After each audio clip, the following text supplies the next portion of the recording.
Munarman ditangkap Densus 88. Kalau data semen ini yang menangkap orang, kita tahu dugaannya pasti teroris.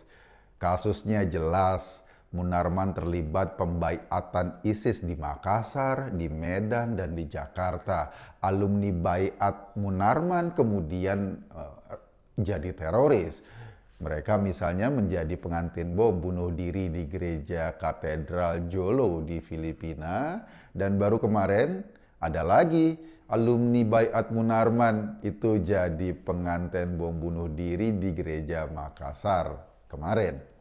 Sebetulnya sejak tanggal 20 April 2021, kepolisian sudah menetapkan Munarman jadi tersangka, artinya sudah ada alat bukti yang lengkap.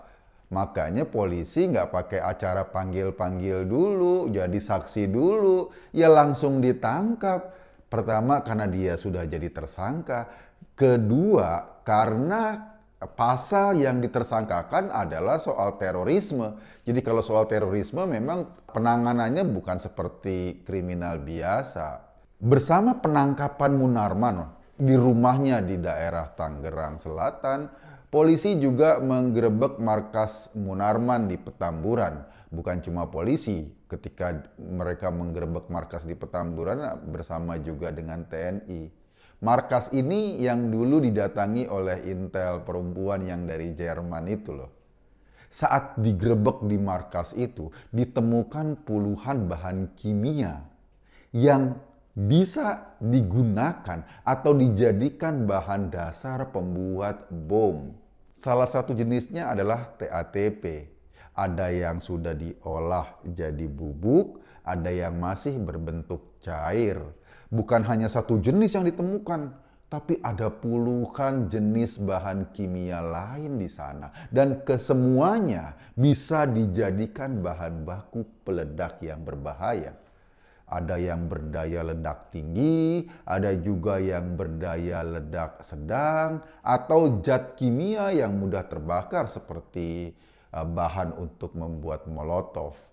Nah, bahan-bahan yang ditemukan di Condet dalam penggerbekan teroris bulan lalu ini sama dengan bahan yang ditemukan di sarang di kantornya Munarman.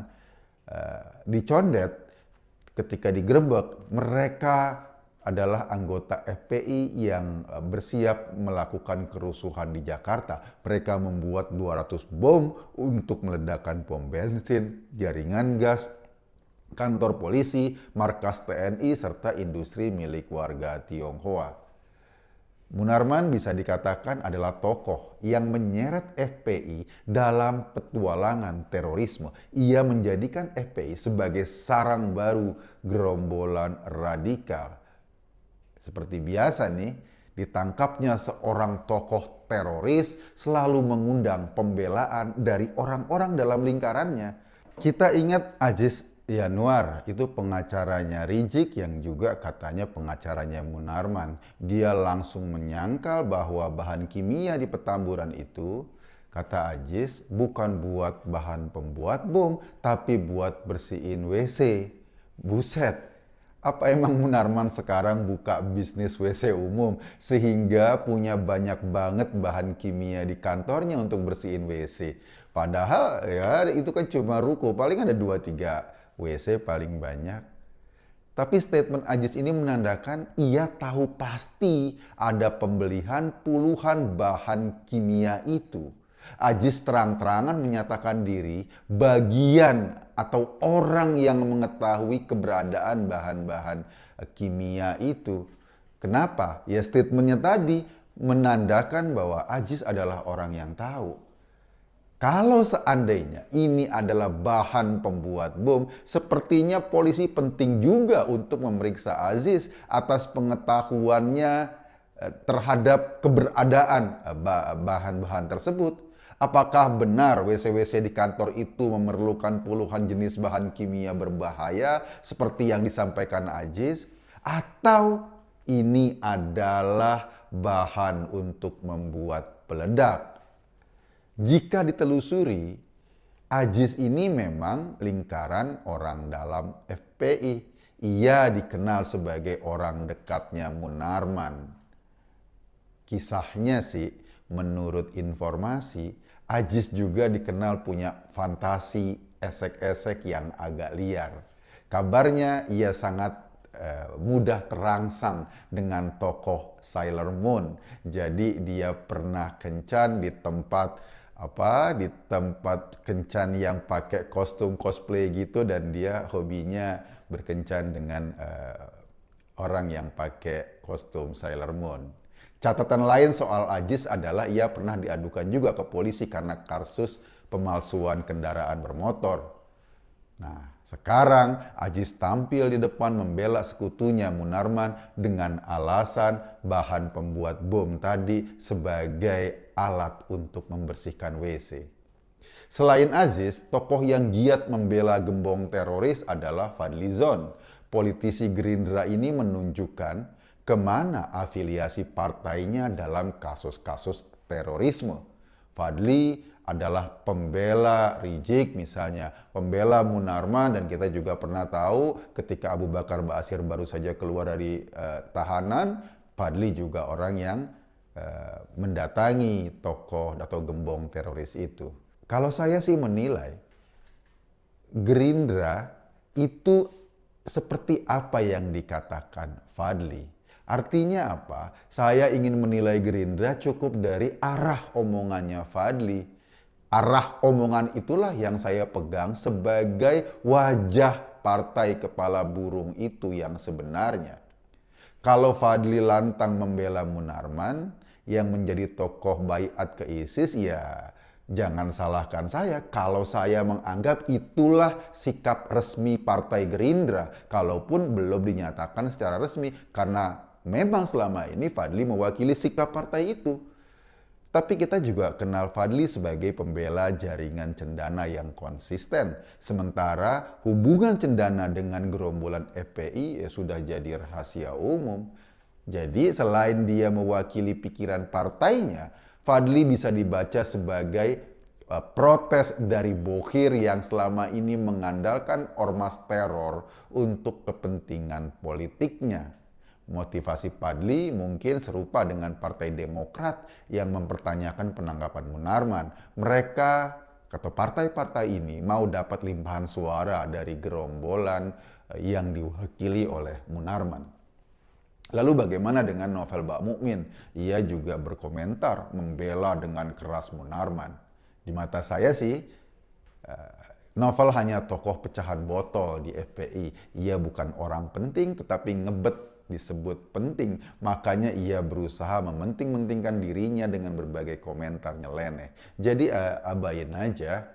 Ada lagi orang jenis kayak Rafli Harun atau Said Didu yang juga pasti berkomentar miring. Kalau dua orang ini posisinya sama kayak Novel. Sejak kenikmatannya sebagai komisaris BUMN dicabut, keduanya memang sering sakit hati dengan Jokowi. Jadi apapun yang dilakukan pemerintah atau aparat pemerintah, pasti dua orang ini nyinyir. Jadi nggak usah heran. Saya nggak tahu bagaimana sikap Anies Baswedan misalnya. Kita tahu Anies adalah gubernur yang berhutang banyak pada Munarman dan kelompok seperti FPI. Kenaikannya ke kursi gubernur Jakarta itu seperti memanjat di pundak orang-orang seperti Rizik atau Munarman, dan keduanya sekarang ada dalam tahanan polisi. Dengan diobrak-abriknya seluruh kekuatan FPI, ini sama juga memotong kaki-kaki politik Anies Baswedan. Padahal kita ingat, Anies adalah satu-satunya gubernur yang mengatakan bahwa FPI adalah organisasi yang bermanfaat buat Indonesia. Ketika Anies ngomong gitu, saya tahu banget, ia pasti tahu kiprah FPI sebelumnya. Anies juga tahu bagaimana organisasi terlarang ini menjadi momok di masyarakat. Tapi demi kepentingan politik, Anies harus menyanjung FPI setinggi langit. Dan saya nggak tahu apa sikapnya atas penangkapan Munarman. Artinya sama seperti Fadly, Partai Demokrat, Anies juga orang yang ingin memanfaatkan masa FPI untuk kepentingan politiknya.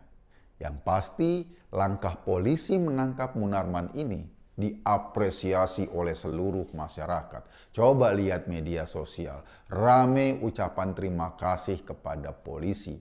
Bahkan hari ini di Mabes Polisi atau Mabes Polri berjajar karangan bunga dari masyarakat sebagai tanda terima kasih sebab kejahatan terorisme memang sudah sangat meresahkan kita.